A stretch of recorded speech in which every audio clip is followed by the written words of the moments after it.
வில்லிவாக்கம் தொகுதி winning star யார்? இந்தியாவிலேயே மிகப்பெரிய தொகுதின்னு சொல்லப்படுற வில்லிவாக்கம் 2011ஆம் ஆண்டு தொகுதி மறுவரையறைக்கு அப்புறம் எல்லைகள் குறைக்கப்பட்டு மற்ற தொகுதிகளை போல மாறுச்சு. திருமங்கலம், அண்ணா நகரோட சில பகுதிகள், கெல்லிஸ், ஐனாவரம் அப்படின்னு சில முக்கிய பகுதிகள் அந்த தொகுதியில இடம்பெற்றிருக்கு. புகழ்பெற்ற ரயில் பெட்டி இணைப்பு தொழிற்சாலையான ICF, அதோட சிறு குறு தொழில்களோட மையமான சிட்கோ நகர், மண்டல ESI மருத்துவமனை, அதோட நூற்றாண்டுகள் பழமை வாய்ந்த கீழ்ப்பாக்கம் அரசு மருத்துவமனை போன்ற அடையாளங்கள் இந்த தொகுதியில அமைஞ்சிருக்கு. இந்த தொகுதியில திமுக, மார்க்சிஸ்ட் கம்யூனிஸ்ட் கட்சிகள் தான் வலுவான ஆதிக்கத்தை செலுத்தி கடந்த 7 முறை வெற்றியும் பெற்றிருக்காங்க. வன்னியர், நாயுடு, அதோட ஆதி திராவிடர் சமூகத்தினர் இங்கு பெரும்பான்மையா இருக்கிறாங்க. இவர்களோட முதலியார், ஆதி ஆந்திர மக்கள் மற்றும் தென் மாவட்டங்களை சேர்ந்த நாடார் சமூகத்தினரும் வெற்றியை தீர்மானிக்கிற ஒரு சக்தியா இருக்காங்க. மெட்ரோ ரயில் பணிகளுக்காக வில்லிவாக்கம் பேருந்து நிலையம் தற்போது மூடப்பட்டிருக்கிறது மக்களிடையே பெரும் அதிருப்தியை ஏற்படுத்தியிருக்கு. அங்கிருந்து கிளாம்பாக்கம் போன்ற வெளி மாவட்ட பேருந்துகளுக்கு நேரடி பேருந்து வசதியும் கிடையாது. அதோட ஐனாவரம் போன்ற சந்தை பகுதிகளில் முறையான கழிவுநீர் மேலாண்மையும் இல்ல. வியாபாரிகளுக்குன்னு ஒதுக்கப்பட்ட நிரந்தர சந்தை இடங்கள் இன்னும் கேள்விக்குறியாதான் இருக்குது.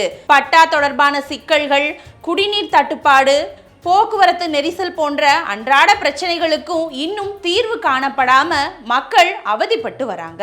தற்போதைய திமுக MLA-வான வெற்றி அழகனுக்கு இந்த முறை வாய்ப்பு மறுக்கப்பட்டிருக்கு. அதுக்கு பதிலா அண்ணா நகர் MLA MK மோகனோட மகன் கார்த்திக் மோகனை இங்கு திமுக களம் இறக்கி இருக்குது. ஆளுங்கட்சியோட பலம், வலுவான வாக்கு வங்கி கார்த்திக் மோகனுக்கு சாதகமா இருந்தாலும் வெளி தொகுதி ஆள் அப்படிங்கிற பிம்பம் அவருக்கு பெரும் சவாலாகவே பார்க்கப்படுது. அதிமுக சார்பில் அனுபவம் வாய்ந்த SR விஜயகுமார் இங்க போட்டியிடுறாரு. இரட்டை இலை சின்னம் கட்சியோட பாரம்பரிய வாக்குகள் அவருக்கு கை கொடுக்கும் அப்படின்னு முழுமையா நம்பப்படுது.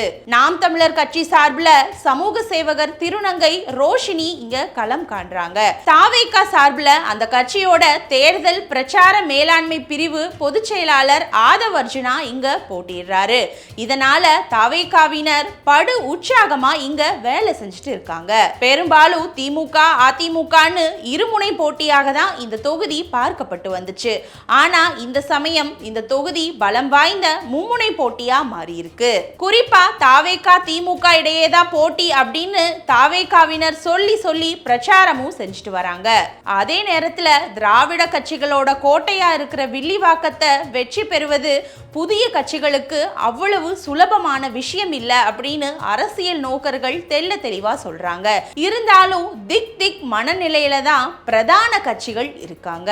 இந்த தொகுதியில ஆண்கள் 76,947 பேரும், பெண்கள் 82,785 பேரும், மூன்றாம் பாலினத்தவர் 32 பேர் அப்படின்னு மொத்தம் 1,59,765 வாக்காளர்கள் இருக்கிறாங்க.